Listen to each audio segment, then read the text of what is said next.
Demostramos el valor del voto cuando el voto cuenta y la capacidad de organización y movilización ciudadana que tenemos. Cuando creyeron que nos quedaríamos sin opciones para la elección o que nos íbamos a salir de la ruta, Edmundo González se convirtió en esa ruta a la democracia. Y cuando intentaron engañarnos con unos resultados electorales falsos, una vez más marcamos un nuevo estándar mundial en cuanto a protección del voto y les demostramos la verdad de nuestra irrebatible victoria. Nicolás Maduro llegó al final de su camino, perdió todo contacto con la realidad, no entiende nada de lo que está pasando en Venezuela. En cuanto a nosotros, una nueva fase de la estrategia se ha iniciado. Así que a prepararnos para mantener esta fuerza y cohesión interna y a una nueva forma de organizar y movilizar la calle, en la que seremos altamente efectivos, corriendo el menor riesgo posible. Además, aseguró que las tácticas de la oposición son diversas y el oficialismo no podrá evitar el avance de cara a una transición democrática en el país. En ese sentido, Machado pidió a los venezolanos serenidad y confianza. Cabe destacar que la oposición convocó a los ciudadanos a las calles este 28 de agosto, cuando se cumple un mes de las elecciones presidenciales. En Caracas, la concentración será en la avenida Francisco de Miranda, a la altura del Centro Comercial Lido, a las 11 de la mañana. Por medio de un comunicado, el CNE informó que en el lapso de ley cumplirá con lo ordenado por la Sala Electoral del Tribunal Supremo. Indicó la misiva, que fue firmada por las autoridades electorales, a excepción del rector principal Juan Carlos del Pino. Una de las peticiones del máximo tribunal del país fue dar a conocer la publicación de los resultados definitivos conforme lo dispuesto en el artículo 155 de la Ley Orgánica de Procesos Electorales. Dicha ley establece que la difusión de resultados se deben hacer dentro de los 30 días siguientes a la proclamación del candidato electo. El Poder Electoral añadió que el órgano judicial confirmó el presunto ataque cibernético sufrido en el sistema electoral el pasado 28 de julio sin que hasta ahora se conozcan más detalles de esto. Más temprano, el rector del Pino publicó una misiva denunciando algunas irregularidades que se presentaron al emitir los resultados de la jornada electoral. En una de ellas se mencionó que el ataque cibernético fue utilizado para impedir la emisión del primer boletín. Además, sostuvo que las actas electorales tenían que haber sido publicadas 48 horas luego de los comicios realizados. Por medio de un comunicado, enfatizó que tras el cierre de mesas de votación se evidenció un incumplimiento de normas y reglamentos esenciales cuando se reportaron incidentes de desalojo de testigos de la oposición. A su juicio, esto constituyó una violación directa a los principios de equidad y de inobservancia de los derechos de los electores a tener acceso a las actas de votación, comprometiendo la legitimidad del proceso en esos centros. La organización apuntó que Longo fue presentada en audiencia telemática en horas de la mañana e imputada por cargos de terrorismo e incitación al odio, razón por la cual se le dictaron medidas cautelares de prohibición de salida del país, régimen de presentación y prohibición de declarar y escribir sobre su caso. Desde la Junta Directiva del Colegio Nacional de Periodistas manifestaron su preocupación por el trato hacia los trabajadores de la prensa en el contexto postelectoral. Con la más reciente detención el día de ayer de nuestra colega Carmela Longo, tenemos ya, luego del 28 de julio, tenemos 7 personas que han sido detenidas relacionadas con los medios de comunicación. 3 de los cuales son periodistas además agremiados, 4 en total periodistas y el resto son trabajadores de los medios, reporteros gráficos, camarógrafos. Y lo más grave aún es que están calificando a los periodistas y a los trabajadores de los medios como terroristas. El Colegio Nacional de Periodistas resaltó además el caso de Paul León, camarógrafo de BPI TV detenido el pasado 30 de agosto y quien fue trasladado este domingo sin que sus familiares conozcan su nuevo centro de reclusión. Un muchacho camarógrafo, próximamente periodista, estesista, 30 años que le han imputado además con una audiencia que se llevó en el contexto de todos los detenidos, es que ni siquiera los hacen de manera individual. Los periodistas no somos terroristas, los periodistas somos trabajadores al igual que cualquier persona y además somos defensores de la libertad de expresión y según lo que dice nuestra ley, somos defensores y garantes de la democracia, principio que, por cierto, viendo todas estas cosas, está vulnerado en nuestro país.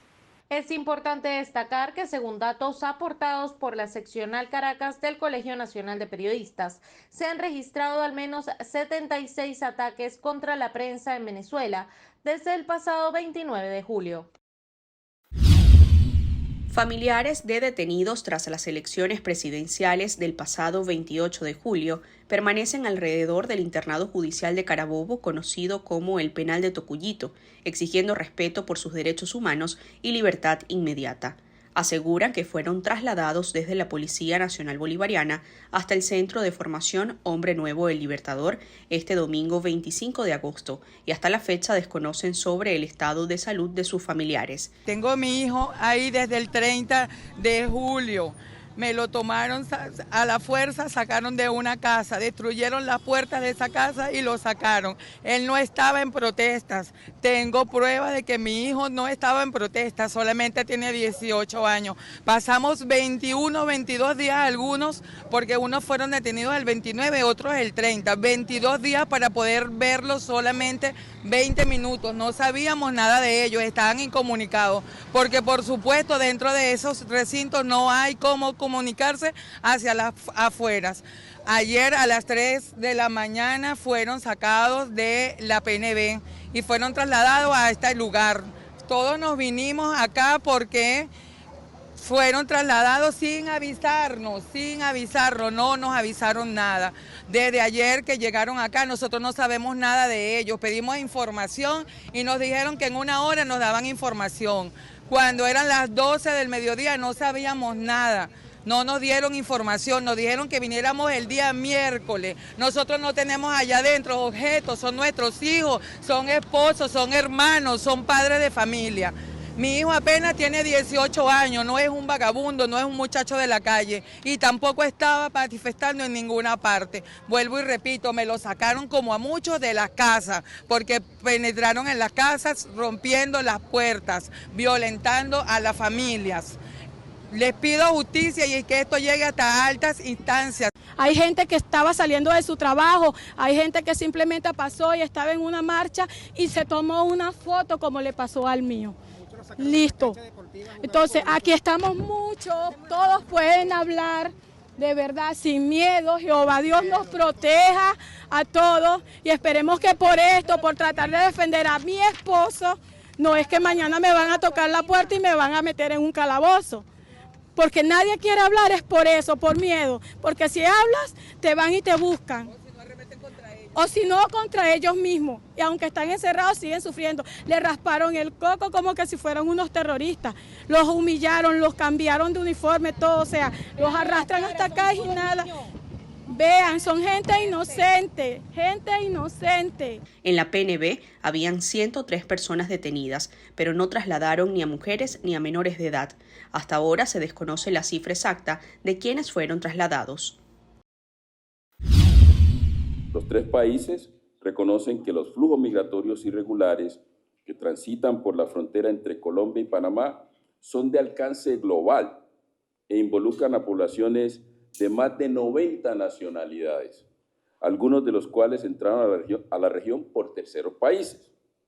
En este sentido, las partes se comprometieron a incentivar el diálogo con terceros países en la región para aumentar alternativas seguras, ordenadas y humanas que reduzcan la migración irregular. Comprometidos con la necesidad de ampliar mecanismos de protección de las poblaciones migrantes, bajo los principios interamericanos sobre derechos humanos, los tres países expresan su voluntad de fortalecer las políticas migratorias que respaldan los esfuerzos de regularización e integración socioeconómica de migrantes, también a promover y respetar las vías migratorias regulares e impulsar acciones que protejan a los migrantes en condición de vulnerabilidad. Coincidieron los tres países en la implementación de un plan de trabajo con acciones concretas y realistas que fortalezcan la presencia estatal de Colombia y Panamá en su frontera común. Asimismo, en el comunicado, Colombia, Panamá y Estados Unidos se comprometieron en el intercambio de información y el desmantelamiento de redes criminales que acechan a los migrantes en la ruta fronteriza en el Darién. Además, el canciller de Panamá, Javier Martínez Acha, se refirió a la situación política en Venezuela, recordando que el 60% del flujo de migrantes irregulares por su país provienen de la nación suramericana. En los países de origen está la raíz del problema. Lastimosamente, hay un país que representa más del 60% del flujo migratorio irregular por Panamá, que no está respetando las decisiones tomadas por su pueblo. No vengo aquí a hablar de eso, pero sí debemos decir que lo que hoy estamos tratando aquí es difícil, pero no imposible. Y si nosotros, con nuestros valores, con la democracia como bandera, respetando los procesos internos de cada país, pero respetando las decisiones soberanas de sus ciudadanos, con cooperación, lo difícil se puede hacer fácil y lo que se considera imposible hoy, hasta posible. Esta sería la tercera reunión tripartita de Colombia, Panamá y Estados Unidos para acordar acciones conjuntas en la gestión de la migración en medio de una crisis migratoria en las Américas.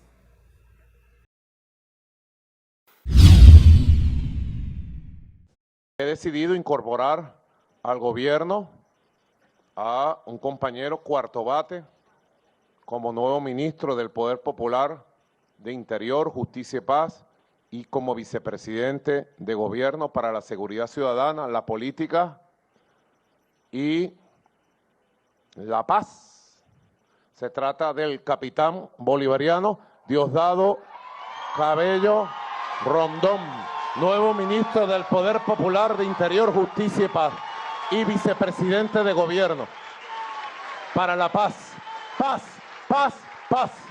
Entre los anuncios, Maduro además se ratificó a Vladimir Padrino López en su cargo como ministro de Defensa, luego de más de una década al frente de esta cartera, mientras que a Delcy Rodríguez la ratificó como vicepresidenta de su administración y también la nombró como nueva ministra de Petróleo.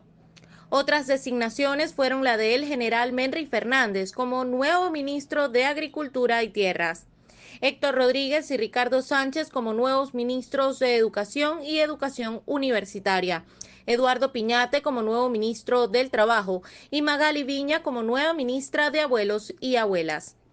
Asimismo, Maduro anunció la división del Ministerio de Deporte y Juventud en dos nuevos ministerios, para los que nombró a Grecia Colmenares como nueva ministra de la Juventud y a Arnaldo Sánchez como nuevo ministro para el Deporte. Por su parte, fue designada Leticia Gómez como nueva ministra de Turismo y también nombró a Anabel Pereira Fernández como nueva ministra de Finanzas y Comercio Exterior. El movimiento político Vente Venezuela denunció el secuestro del testigo ante el Consejo Nacional Electoral de la Plataforma Unitaria y asesor legal de esa organización, Perkis Rocha, por parte de sujetos no identificados. En su cuenta de X exigieron información y su liberación inmediata. Asimismo, la líder opositora María Corina Machado denunció que con el secuestro de Rocha, el oficialismo pretende aterrar a la oposición. Sin embargo, advirtió que seguirán luchando por los presos y perseguidos políticos. En la página web mencionada, la Plataforma Unitaria publicó el 83,50% de las actas que sustentan, según la oposición, los resultados de los comicios presidenciales, donde Edmundo González Urrutia habría resultado ganador. Según el Ministerio Público, González Urrutia es investigado por la presunta comisión de los delitos de usurpación de funciones, forjamiento de documento público, instigación a la desobediencia de las leyes, delitos informáticos, asociación para delinquir y conspiración.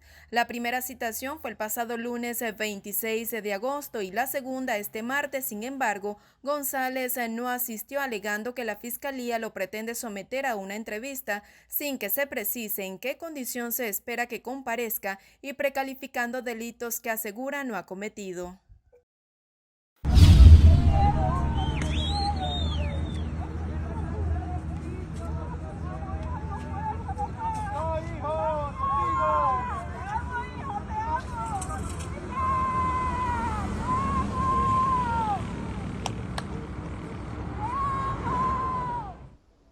aferrados a una reja, gritando con voz entrecortada palabras que solo salen del corazón de una madre o un padre desconsolados. Así esperaban el traslado como presuntos criminales familiares de detenidos por protestas los días 29 y 30 de julio en las afueras de la cárcel de Tocuyito, estado Carabobo. Muchos de ellos acusados de terroristas por no estar de acuerdo con los resultados electorales, incluidos menores de edad. Las violaciones al debido proceso continúan.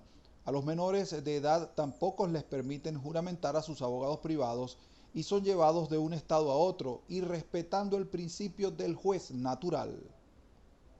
En caso de ser detenidos deben estar separados de adultos, no pueden estar detenidos en el mismo espacio que están detenidos los adultos, y en caso de imponérseles alguna sanción debe cumplirse en entidades diferenciadas de la detención, de los espacios de detención de los adultos. Por otro lado, los adolescentes, bueno, efectivamente tienen derecho a opinar, a manifestar, a la libertad de expresión, pero sin el uso de estos derechos y la comisión de un delito, podrían ser en todo caso procesados.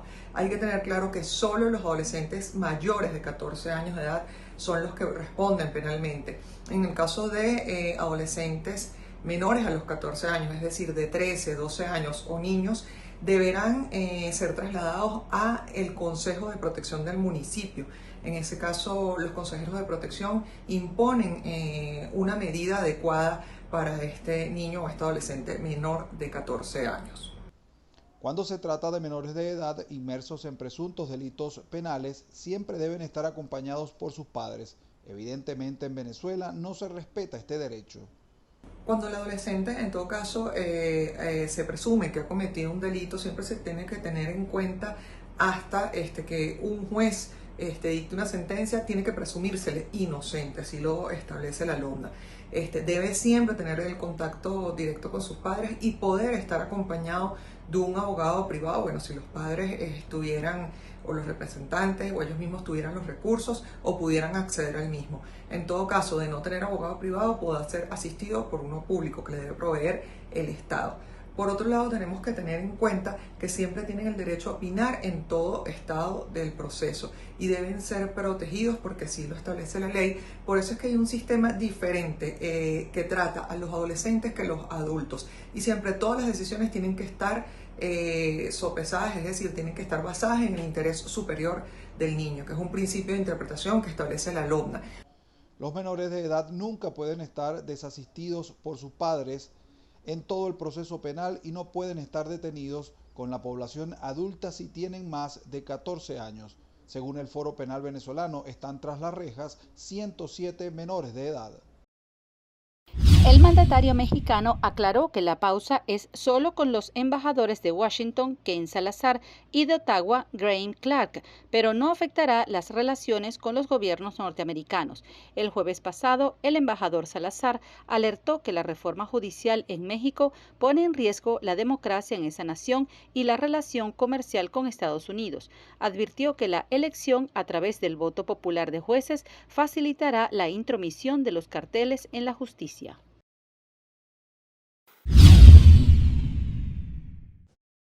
Fíjense, hoy cumplimos un mes desde que tenemos un nuevo presidente electo, Edmundo González Urrutia. Un mes con un hombre íntegro, valiente y firme, que como presidente electo se está relacionando con el resto del mundo que hoy nos acompaña. Mientras estamos hablando, alrededor del mundo se está escuchando el grito de los venezolanos y exigiendo el respeto a la soberanía popular expresada en el voto. Ni un solo gobierno democrático del mundo ha reconocido el fraude de Maduro, ni uno. Mientras la gente gritaba consignas en la avenida caraqueña, Machado les decía que había que cuidarse sin que eso significara abandonar las calles. Asimismo, hizo referencia a los detenidos por ejercer su derecho a la protesta. Hizo especial énfasis en los niños que están en cárceles de adultos.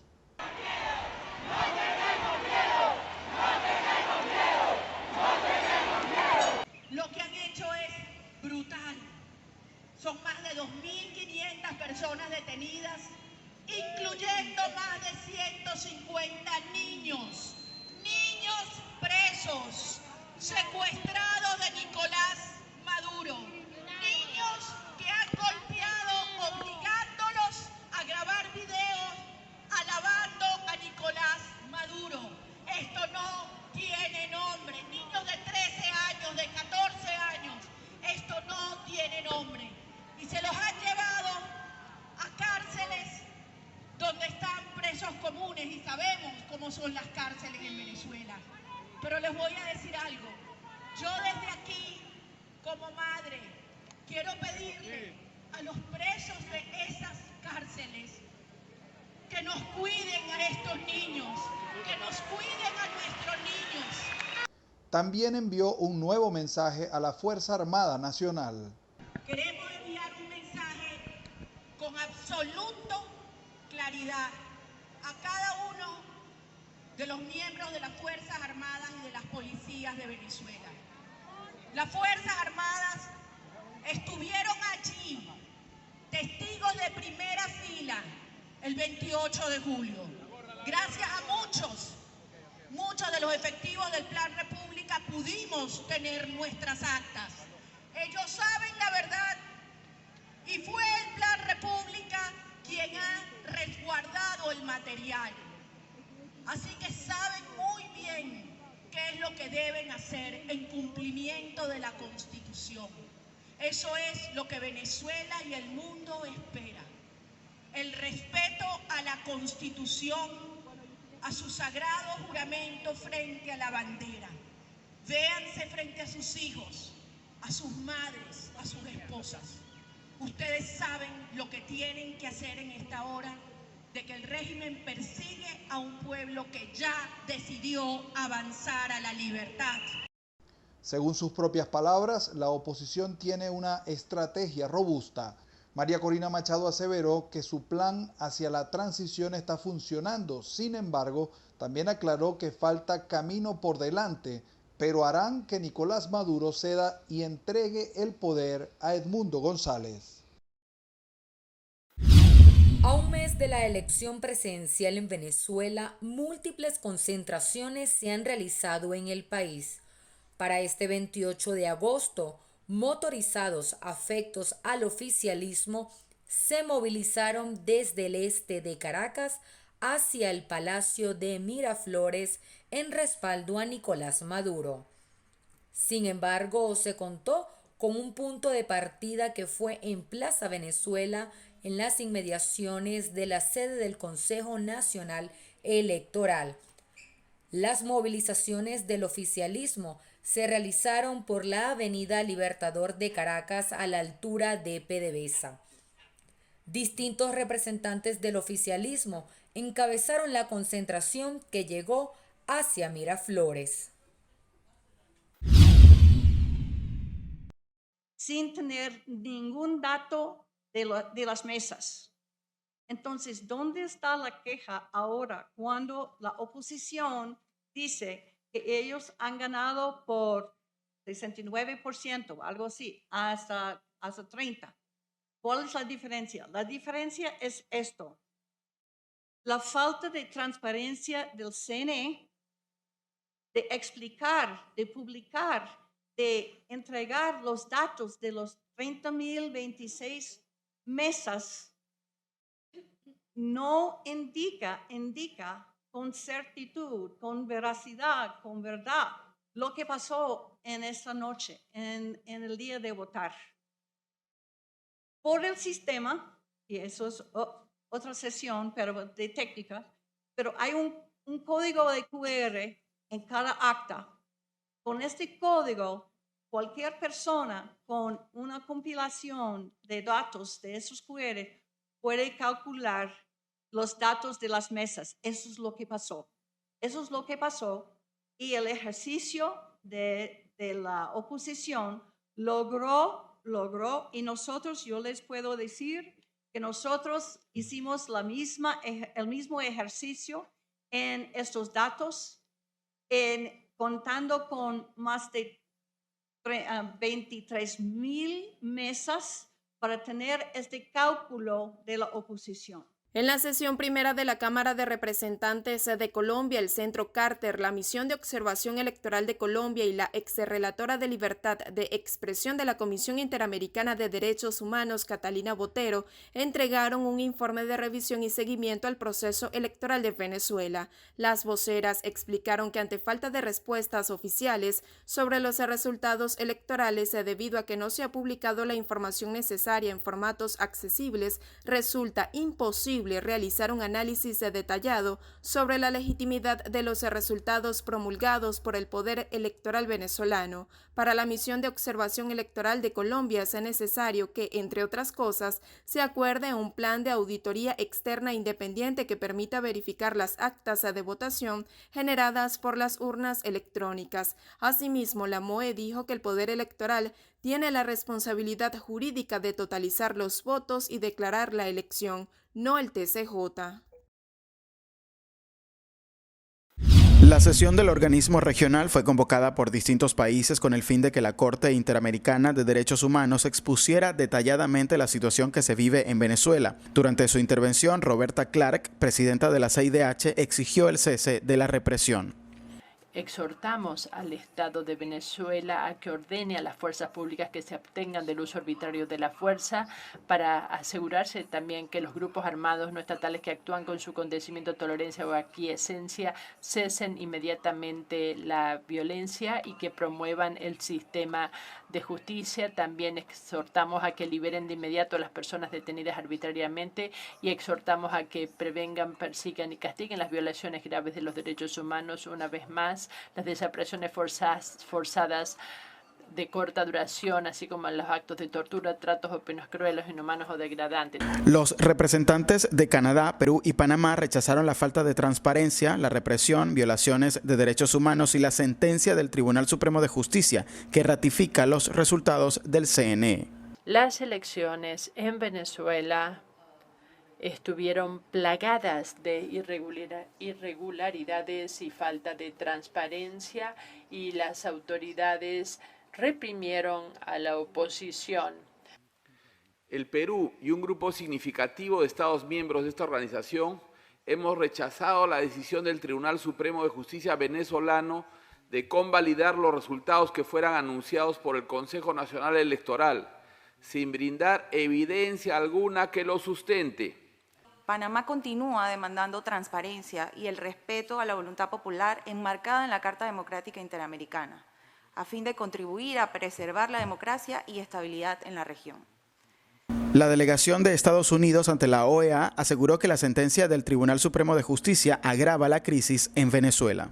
La situación en Venezuela ha llegado a un nuevo nadir tras las elecciones presidenciales del 28 de julio, en las que las acciones de Nicolás Maduro no han hecho sino agravar la crisis política y humanitaria en ese país. El secretario general de la OEA, Luis Almagro, reiteró que han procurado que la Corte Penal Internacional impute al gobierno venezolano y emita órdenes de aprehensión. Además, rechazó la designación de Diosdado Cabello como ministro de Interior y Justicia. Clavaron el último clavo con la designación de Diosdado Cabello como ministro de Interior y de Justicia. Estos casos en que los principios fundamentales de justicia y Estado de Derecho han caducado conjuntamente con lo que debería haber sido la obligación punitiva al Estado para terminar con la impunidad. Pero todo el sistema de justicia está dado para garantizar impunidad y para perseguir, para garantizar impunidad a los más altos responsables del régimen, asegurando la permisibilidad de la desaparición forzada, de la tortura, de las ejecuciones extrajudiciales, de las demás formas de persecución y represión política. El resto de los países como Ecuador, Guatemala, Argentina, Uruguay y Chile coincidieron en la necesidad de una transición democrática y el respeto a la voluntad de los venezolanos expresada el pasado 28 de julio. La contaminación se hace presente en Brasilia, una ciudad acostumbrada al aire puro. En los últimos días se multiplicaron las imágenes de una neblina tóxica sobre monumentos emblemáticos de la capital brasileña. Es la primera vez que está así. Llevo 30 años viviendo aquí en Brasilia y es la primera vez que veo este fenómeno, todo este humo. Brasil vive unas semanas fatales en cuanto a incendios. La Amazonía registra récords en casi 2 décadas, después de que en julio ardiera el Pantanal, el mayor humedal tropical del mundo. En Brasilia, una combinación de factores creó esta situación: incendios en los alrededores de la capital y cambios en la dirección del viento que trajeron el humo de otros fuegos, en especial de Sao Paulo. Con certeza me preocupa mucho. Es un problema para la salud. Yo mismo sufro de rinitis y con el tiempo seco ya es malo. Con el humo se agrava más. El Ministerio de Salud recomendó el uso de mascarillas y reducir la exposición a espacios abiertos. Los hospitales registraron aumentos de casos de rinitis, asma, neumonía, entre otras afecciones. Parece que todos percibimos estos días un aumento principalmente relacionado con problemas respiratorios, conjuntivitis, todo lo asociado. Según expertos, la fuerte sequía que afecta actualmente a Brasil y está propiciada en parte por el cambio climático, explica que los fuegos se propaguen rápidamente.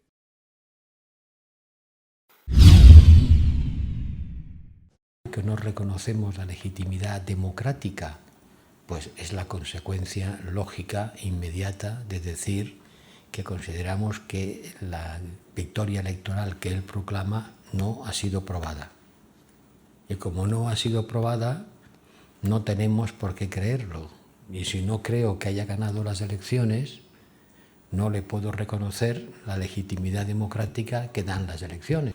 En la vida diplomática no se reconocen gobiernos, se reconocen estados. Se reconoce el Estado de Venezuela, que tiene el gobierno de facto o de jure. Hay gobiernos de facto.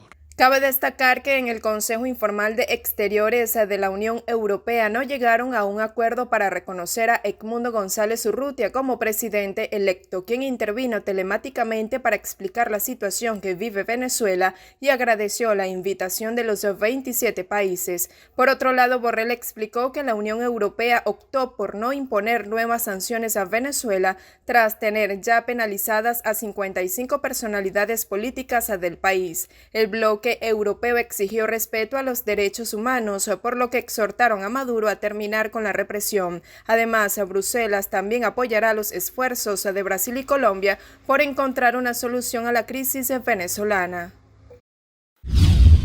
En un comunicado, el Departamento de Estado estadounidense indicó que en el mes transcurrido desde que los venezolanos acudieron a las urnas, Nicolás Maduro y sus representantes han manipulado los resultados de esas elecciones, proclamado falsamente su victoria y llevado a cabo una represión generalizada para mantenerse en el poder.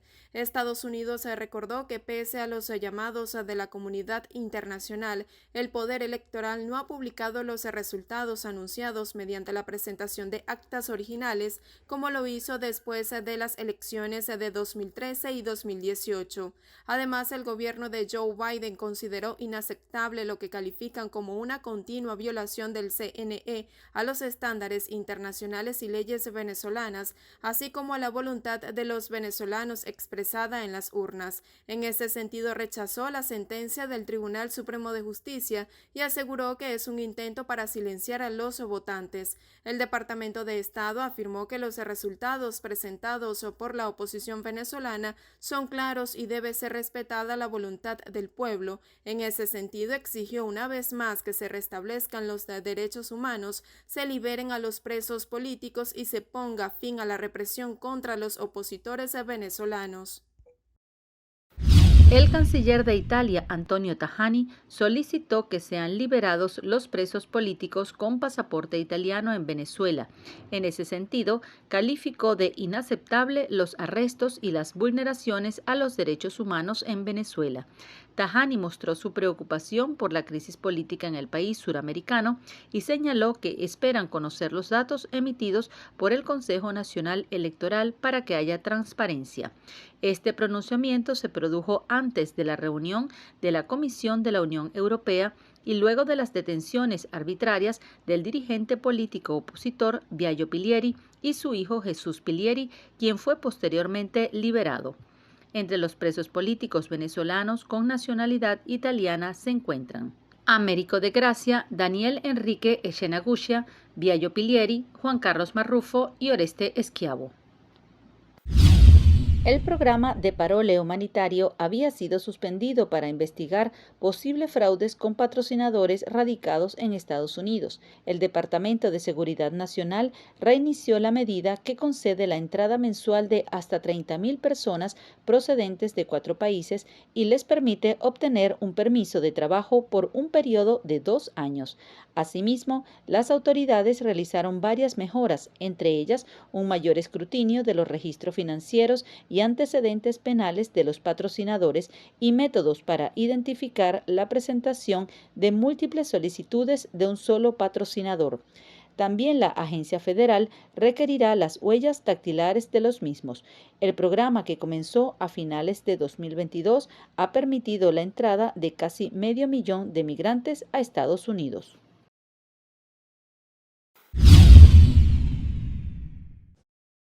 Durante las primeras horas de la mañana, los ciudadanos se mostraron desconcertados por esta situación que afectó su rutina diaria. Muchas personas asistieron a sus lugares de trabajo, pero la mayoría no logró ejercer sus labores diarias debido a la falta de electricidad. También los centros asistenciales se vieron afectados para prestar servicios a los ciudadanos. Por ejemplo, el Hospital J.M. de los Ríos en Caracas suspendió este viernes el servicio de diálisis para los niños debido al apagón. Entre tanto, Concecomercio reportó problemas importantes en la actividad comercial en al menos 18 estados del país. Muchos no abrieron sus Santa Marías, otros tuvieron fallas de comunicaciones con la banca en línea, así que muchas transacciones se hicieron en efectivo, sobre todo en supermercados. Por su parte, el Metro de Caracas no operó con normalidad. Sin embargo, el transporte público y los terminales terrestres se mantuvieron funcionando sin mayores novedades. Cabe destacar que diversos estados del país sufren apagones frecuentemente, en algunos casos que duran hasta una semana, según reportan usuarios de diversas regiones de manera habitual. El último gran apagón nacional se produjo en marzo del 2019, cuando gran parte del país estuvo 4 días sin electricidad.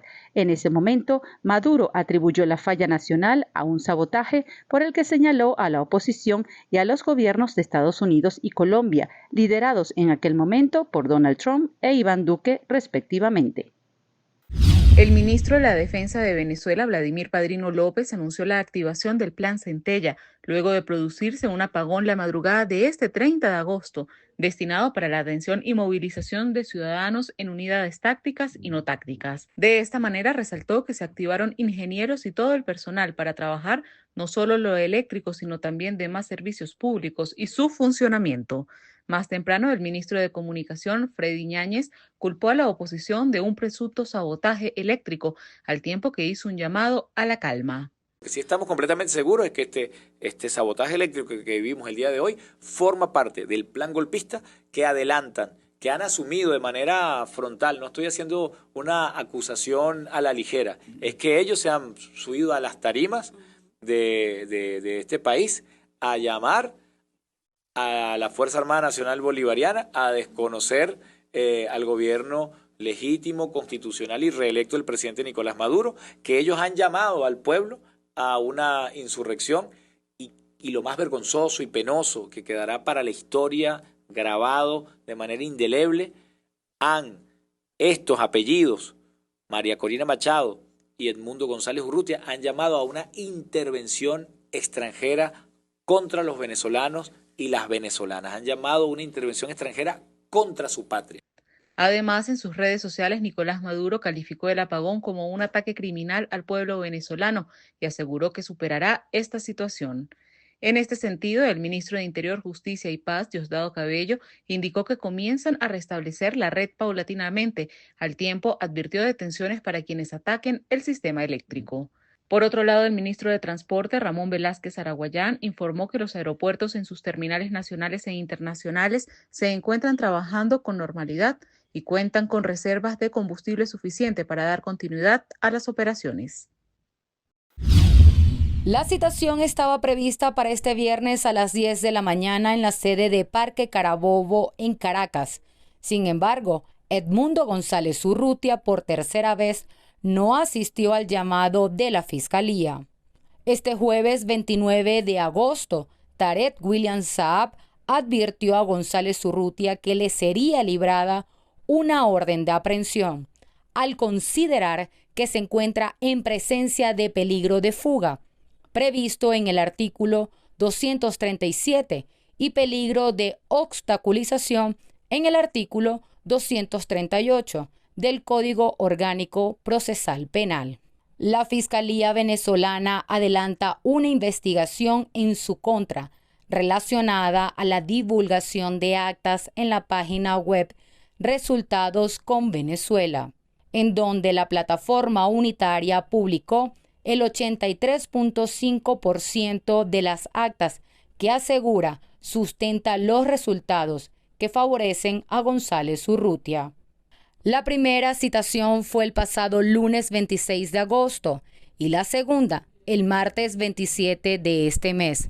Sin embargo, González no asistió, alegando que la Fiscalía lo pretende someter a una entrevista sin que se precise en qué condición se espera que comparezca y precalificando delitos que asegura no haber cometido.